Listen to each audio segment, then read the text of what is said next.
माय Lord, advocate Bhingar यांनी बाळाराव हा कितीही प्रतिष्ठित, श्रीमंत, सुसंस्कृत माणूस आहे असं सांगितलं तरी या बाळारावाचा इतिहास काही वेगळंच सांगतो.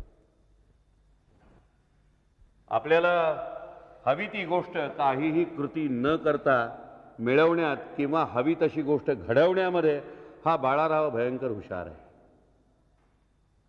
आणि म्हणून माझ्यासमोर उभा असलेला हा बाळाराव कृतीनं नसला तरी मनानं गुन्हेगारच आहे. ऑब्जेक्शन.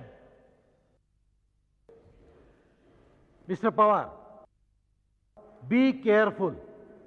आरोपी गुन्हेगार आहे की नाही हे कोर्टाने ठरवायचं. ओके माय लॉर्ड, बाळारावांना विचारलेल्या प्रश्नांची उत्तरं मिळाल्यानंतर मीच काय पण कोर्टाचंही मत माझ्यापासून वेगळं असेल असं मला वाटत नाही. बाळाराव, बाळाराव, बाळाराव, बाळा हे तुमचं नाव आणि राव हे तुमचं आडनाव आहे? नाही, आमचं नावच बाळाराव आहे. लहानपणापासून म्हणजे पाळण्यात ठेवलेलं? नाही, तेवढं काय आम्हाला माहिती नाही, पण आम्हाला समज यायला लागल्यापासून समधी माणसं आम्हाला बाळाराव म्हणूनच ओळखतात. माय लॉर्ड, ॲडव्होकेट पवार फालतू प्रश्न विचारून कोर्टाचा वेळ वाया घालवतात. हा पेशन्स मिस्टर भिंगारे. अहो, मलाही स्वतःला समजून घ्यायचं आणि कोर्टाच्याही लक्षात आणून द्यायचंय की रावबहादुरीचं खूळ बाळारावाच्या डोक्यातलं हे लहानपणापासून भरलेलं आहे का कोणीतरी जाणून बुजून भरवलेलं आहे?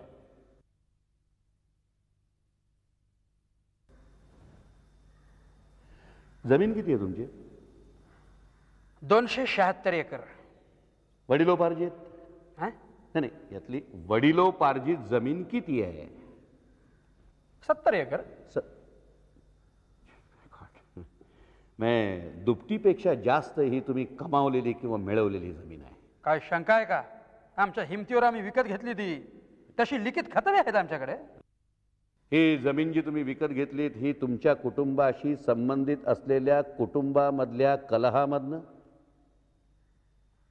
आपापसातल्या भाऊबंदकीचा फायदा घेऊन, एखाद्या कुटुंबामध्ये जर भांडणं झगडे नसतील तर त्यातल्या कोणाला तरी फितवून ती भांडणं घडवून त्याला मग त्याची जमीन तुम्हाला विकायला लावायला भाग पाडून, किंवा मग एखाद्या गरजवंताला पैसे देऊन ते नंतर मग कर्ज फेडता न आल्यामुळे त्याची जमीन घशात घालून अशा सगळ्या पद्धतीने मिळवलेली आहे. माय लॉर्ड, आता याचा या केसशी काय संबंध आहे? संबंध आहे ॲडव्होकेट भिंगारे. माय लॉर्ड, आपल्याला हवी ती वस्तू कशाही प्रकारे कसा हा बाळाराव मिळवतो हे कोर्टापुढे आणण्यासाठी हे सारे प्रश्न मी त्याला विचारतोय. तुमचा थोरला भाऊ बाजीराव, होय, तो बाजीराव तुमच्याबरोबर राहत नाही म्हणे? आमचं आणि त्यांचं पटत नाही. का पटत नाही? तुमचं आणि त्यांचं पटत नाही कारण ज्या मार्गाने तुम्ही पैसा संपत्ती मिळवता ते मार्ग त्याला पसंत नाहीत म्हणून, बरोबर? तसं असेल. तुम्हाला पैसा, जमीन यासारखी माणसंही आपल्या खिशातच राहावी असं नेहमी वाटतं, बरोबर? त्यासाठी लोकांना तुम्ही मदत करता, गरजू माणसांना काय हवं नको ते पाहता, वरवर यामध्ये तुमचा कसलाही स्वार्थ नाही असं तुम्ही दाखवता. आणि या सगळ्यातनं एक प्रचंड उपकाराचं ओझं त्याच्या डोक्यावर लादत जाता. आणि मग तुमचं काम असलं की ही माणसं त्या उपकाराच्या ओझ्याखाली दबल्यामुळे बिनबोभाट तुमची कामं करतात, बरोबर? नाही नाही नाही नाही नाही. अहो, तुम्हाला काय माहिती याच्यातले? हे बघा, आम्हाला गावात मान आहे. तुम्हाला गावात मान आहे तो इतरांच्या माना झुकवून किंवा इतरांच्या माना मुरगाळून, बरोबर? या गोष्टीला काय पुरावा? पुरावा बाळाराव, पुरावा तुमचा उजवा हात हऱ्या. तर आता अक्षता जोशींचा विनयभंग. यासाठी तुम्ही काय काय केलं, काय काय प्लॅनिंग केलं, या मागे तुमचे उद्देश काय होते, तुम्हाला या सगळ्यातनं नक्की काय हवं होतं, कसे गेलात, केव्हा गेलात, कुठे गेलात, हे सगळं सिद्ध करण्यासाठी माय लॉर्ड बाळारावांच्या घरातल्या 2 नोकरांना मी आता साक्षीदार म्हणून बोलावू इच्छितो, जीवा आणि श्याम्या.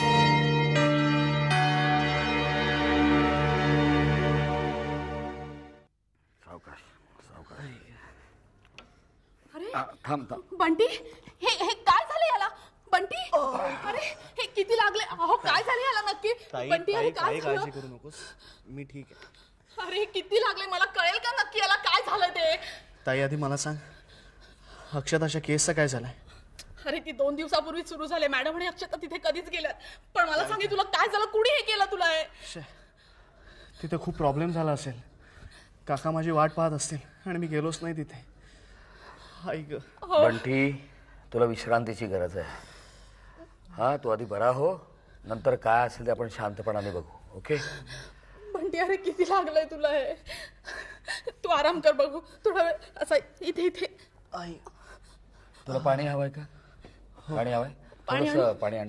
हो आंटी, तू असं नीट राहा इथे. हा आंटी, मी पाणी, तुम्ही जरा बघा. तू आज जाऊन पडतोस का बंटी? नाही नको. हा,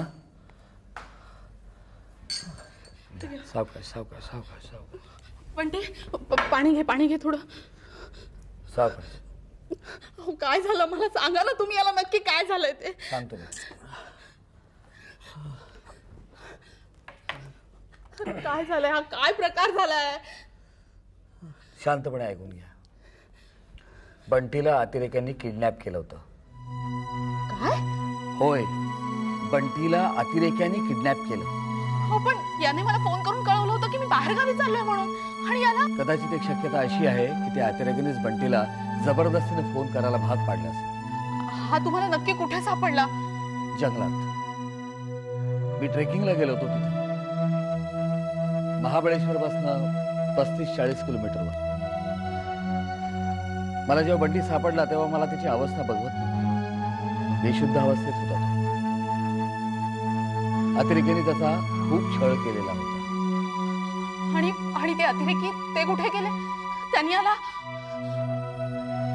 त्या अतिरेक्याने बंटीनी ठार मारला. बंटीनी त्या अतिरेक्यांचंच पिस्तूल वापरलं आणि 2 अतिरेक्यांना ठार मारलं.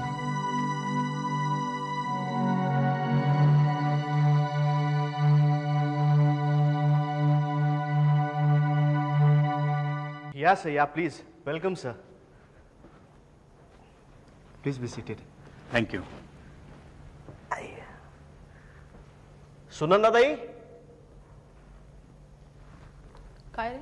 सुनंदाताई, हे ब्रिगेडियर घोष, ही माझी ताई. नमस्कार. नमस्कार. बंटी सतत तुमच्याबद्दल सांगत असतो सर. हो, मीही तुमच्याबद्दल बरंच ऐकलंय त्याच्याकडून. अरे वा, आपल्याला इतकं छान मराठी बोलता येतं?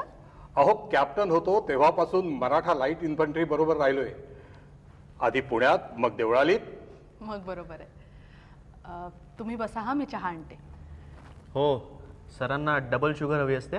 बरं आणते. So it's an incredible story.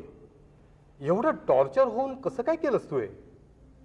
अरे तू एक सामान्य नागरिक आहेस. You are not train to fight. Sir, I am a survivor. Sir, तुम्हाला माझा इतिहास, भूगोल सगळंच माहिती आहे. अशा कठीण प्रसंगी उभा राहणारा एक चिवट आणि जिद्दी माणूस आहे मी. I am proud of you बेटा. पण हे सुद्धा प्रूव्ह झाले की तुझ्या जीवाला धोका आहे, म्हणून तुला माझ्याबरोबर घेऊन जाण्यासाठी मी आलोय. फ्रँकली सर, त्याची काही गरज नाही आहे. पण सर, त्या अतिरेक्यांच्या प्रेताचं? डोंट वरी, त्याची योग्य ती काळजी आम्ही घेतलेली आहे. त्याच्या लीडरलाही पकडलंय आम्ही. त्यांचं सगळं नेटवर्क खणून काढतो आहोत आम्ही. पण तरी सुद्धा तुला माझ्याबरोबर यावंच लागेल. त्याला कुठे घेऊन चाललात? त्याच्या जीवाला धोका आहे असं मला वाटतंय, म्हणून मी त्याला माझ्याबरोबर एका सुरक्षित ठिकाणी घेऊन जाणार आहे. चहा. थँक्स. पण तो तुमचं ऐकत नाहीये, असंच ना? माझंही काही ऐकत नाही तो सर. ताई, हे आत्ताच बोलायला हवंय का? सॉरी. घे चहा घे. थँक्यू. मी आलेच. एक घ्या ना सर. अरे हो सर, आपले मिस्टर कॅप्टन खांडेकर कसे आहेत? ठीक आहेत की, बॉर्डरवर पोस्टिंग आहे त्यांचं आता. Very good. तो जरी तुमच्या बरोबर येत नसेल ना तरी हे पिस्तूल तुम्ही घेऊन जा. याची इथे खरंच काही गरज नाही.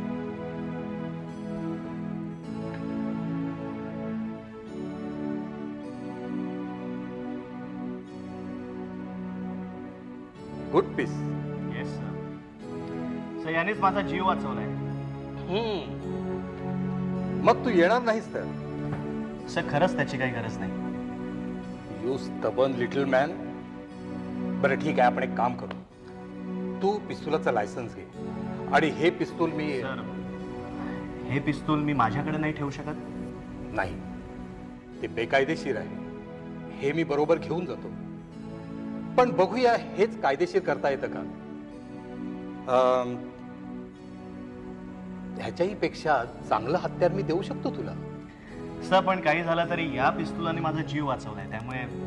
I understand. परवा सकाळी मी तुला फोन करतो. मी सांगेन त्या माणसाला भेटायचं. तो तुझं लायसन्सचं काम करील, शिवाय तुला ट्रेनिंग देण्याचीही व्यवस्था करेल.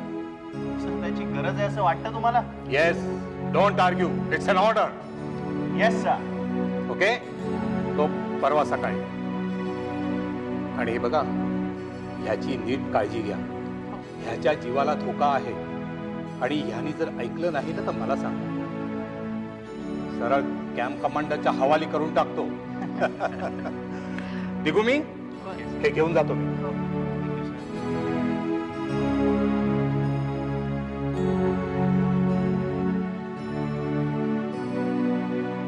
बाळाराव, जीवा आणि श्याम्या यांच्या साक्षीवरून हे सिद्ध झालंय की बाई दौऱ्याला निघण्यापूर्वी त्यांना गाठण्यासाठी 2 दिवस आधीच निघून तुम्ही तिथे पोचला होता. आन्सर माय क्वेश्चन. तुम्ही तिथे पोचला होता?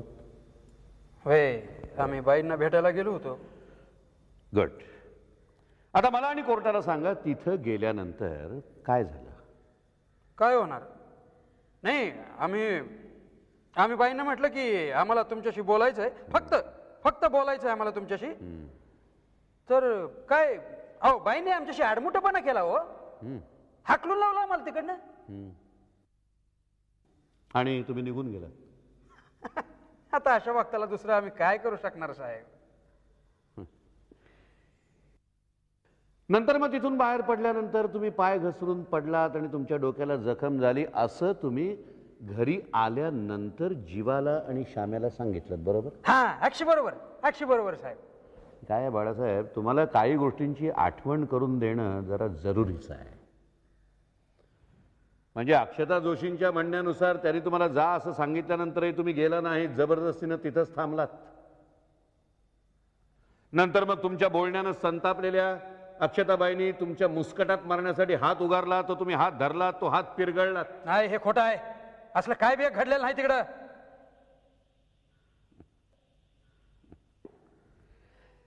हात धरल्यानंतर तुम्ही म्हणेनंतर असंही म्हणालात की तुमची बायको गेल्यानंतर पहिल्यांदाच तुम्ही कुठल्या तरी बाईचा हात धरता. हात सोड असं तुम्हाला सांगितल्यानंतरही तुम्ही मला बरं वाटतंय, हात धरलेला बाईचा बरा वाटतोय, असंही काहीतरी म्हणालात म्हणे. हे बघा साहेब, मी तुम्हाला सांगतोय असलं तिकडे काय बी घडलेलं नाही. आणि मला सांगा काय पुरावा आहे हो या सगळ्या गोष्टीला? हा, मला सांगा, बाई म्हणतात ते खरं आणि मी म्हणतोय ते सगळं खोटं. नाही, या गोष्टीला मला जरा पुरावा दाखवून द्या की हो. नाही, बरोबर आहे, तुमचंही बरोबर आहे. काय आहे की तुम्ही हात पिरगळल्यानंतर पुढं काय झालं हे तसं पाहायला कोणी एक तर नव्हतं तिथे आणि कोणी असलं तरी त्याला दिसणार नाही, कारण बंगल्याचे लाईट गेले होते. हा, अगदी बरोबर, दिवे गेले होते आणि अंधारात तसं कोणाला काय दिसणार हो. साहेब तुम्ही उगाच काहीतरी बडबडताय हो. बंगल्याचे लाईट गेले होते.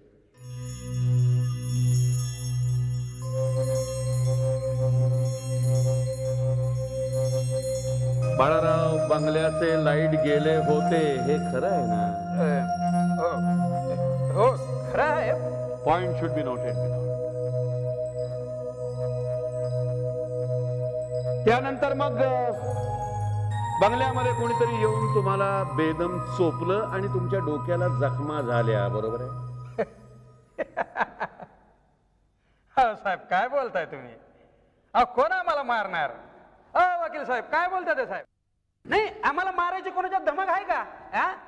बरं ठीक आहे, तुमच्या म्हणण्याप्रमाणे तिकडं आम्हाला कुणी मारलंय, तर कुणी मारलं आम्हाला ते तरी सांगा की हो. कारण बंगल्यामध्ये लाईट नव्हते, लाईट गेलेले होते. बरोबर आहे ना? बरोबर आहे. तर बाळाराव, हे सगळं घडलं त्यावेळेला बंगल्यातले लाईट गेलेले होते. हो, गेले होते लाईट. बर बाळाराव, तुम्हाला कोणी मारलं हे तुम्हाला माहित नाही, पण ते मला माहिती आहे. कोणी मारलं ते मी तुम्हाला सांगतो. या या.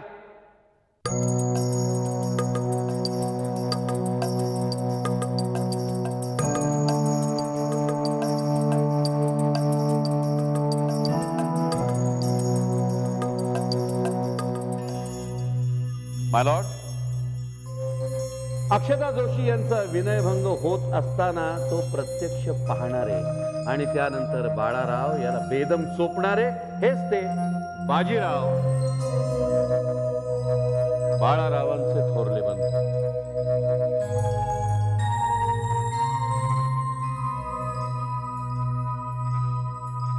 माय लॉर्ड, बाजीरावांची साक्ष नोंदण्यासाठी मला थोडासा अवधी हवाय. कोर्टाकडे तशी मी विनंती करतो. Request granted. Thank you madam.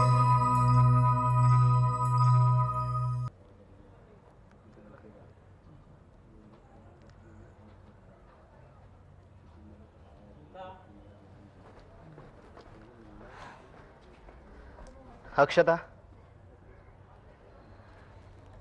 Bunty, अरे काय झालं तुला? अरे ऍक्सिडेंट वगैरे झालाय का? वो बहुत लंबी कहानी है, फिर कभी. मला आधी सांग, केसचं काय झालं? केस जवळपास आपण जिंकल्यासारखंच आहे. अरे तुला माहितीये, त्या दिवशी बाळारावाला मारणारा माणूस कोण होता? बाजीराव, त्याचा थोरला भाऊ. आज अचानक त्याने कोर्टात येऊन साक्षच दिली रे. Good, very nice. चला, म्हणजे आता त्याच्या साक्षीपुढं त्या बाळारावचं काही खरं नाही. काकाने पुन्हा एकदा चमत्कार करून दाखवला. अगं पण काका आहेत कुठे? त्यांचं अभिनंदन करायला हवं. अरे ते येतील एवढे. बाजीरावाची साक्ष घेण्यासाठी तारीख मिळावी अशी विनंती केली त्यांनी न्यायाधीशांना. साहेबांनी त्यांना चेंबरमध्ये बोलावून घेतलं. ते आल्यावर आपण हॉटेलवर जाऊया. आईसुद्धा वाट बघत असेल ना. हॉटेलवर आई? अरे हो, कोर्टात कोणालाच यायची परवानगी नाही आहे ना. त्यामुळे मी म्हटलं कोर्टाच्या बाहेर बसण्यापेक्षा तू आरामात हॉटेलवर बस ना. पण ती, अरे मला वाटते मी यातून सुटणार आहे सही सलामत. अगं, काकांनी ही केस हातात घेतल्यानंतर मी तुला फोन करून सांगितलं होतं ना, तू आता शांतपणे सोड. काय होतं तुला? सगळं काय झालं म्हणते, मला सांगशील का तू? म्हणते प्लीज सांग ना मला, काय झालं नक्की तुला? अक्षता, मला अतिरेक्यांनी किडनॅप केलं होतं.